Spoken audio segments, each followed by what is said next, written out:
This is Red Death Reformed, one of the most casual friendly weapons in Destiny history, and in today's video, we're going to be comparing the new Red Death to the current Kings of the Pulse rifle meta, showing you one of the best exotic armors that will help you get the most out of Red Death, and finally, we will be breaking down exactly why Red Death is truly an amazing weapon for any level of player.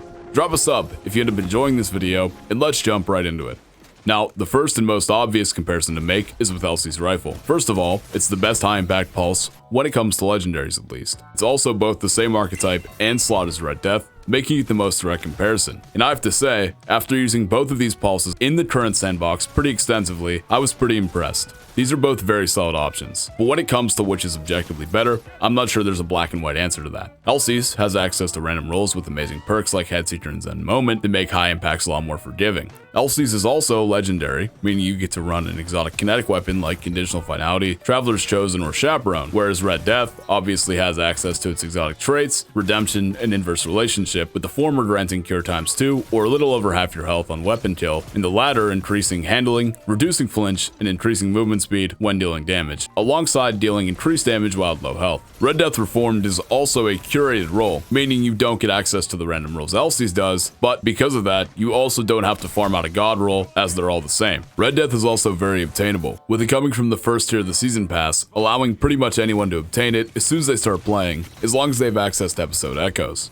It also has the closest thing to zero recoil I've ever seen on a pulse, making it even more compelling for a casual or new PvP player. So both Elsie's and Red Death have pros and cons, but which do I prefer personally? Well, for me, it's Elsie's. Its S-tier random rolls, customizable stat package, and the ability to run a kinetic exotic weapon make it the best choice for me. But I already have a perfect roll, and with the release of Final Shape, it became significantly harder to farm. I also would like to think I'm a pretty experienced PvP player that understands how to control Elsie's more noticeable recoil more than the average player. So if you're new, returning, or just an experienced Crucible player, Red Death is probably worth using over legendary high impact pulses like Elsie's. But what about the exotic pulses currently running the Crucible? Well, No Time is the most obvious competition, with it being very strong, while also being in the same archetype as Red Death. So, when I was making this review, I used both pulses back to back pretty extensively, and I honestly prefer Red Death. Yet again, neither of these pulses are objectively better when it comes to pure strength in the Crucible, leaving you having to pick which perk sights and other attributes you personally prefer. No Time has this sight, more recoil than Red Death, is in the kinetic slot, something that's very beneficial if you're planning on going Transcendent, and has the exotic traits Rewind Again and Time Slip, with the former returning shots to the magazine on headshots or against slow to frozen targets, and the latter providing your No Time buddy that works in a similar way to the Arc Soul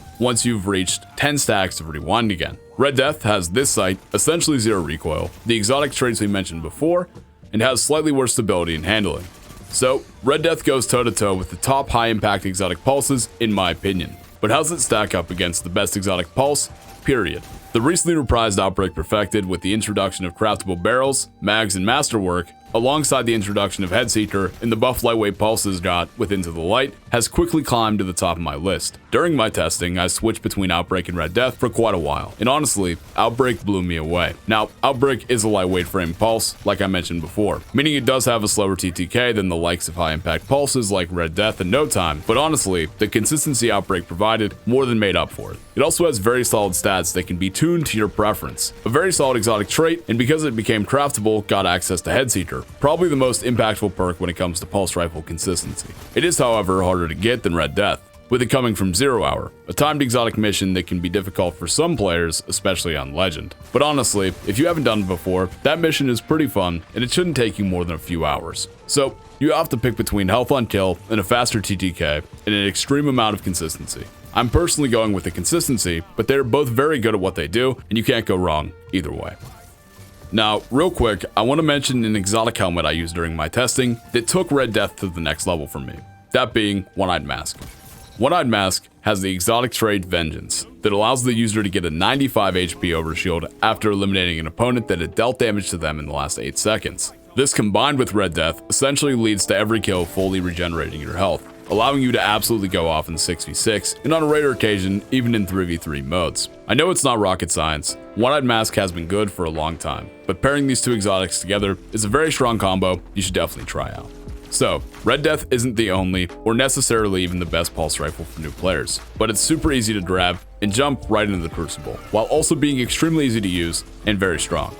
If you need a ranking, I would say it goes Outbreak at the top, followed by Red Death, then No Time, Elsie's Rifle, and finally, pretty much every other high-impact pulse with Head Seeker in the game. Thank you guys so much for watching, new content coming very shortly, and have an amazing day.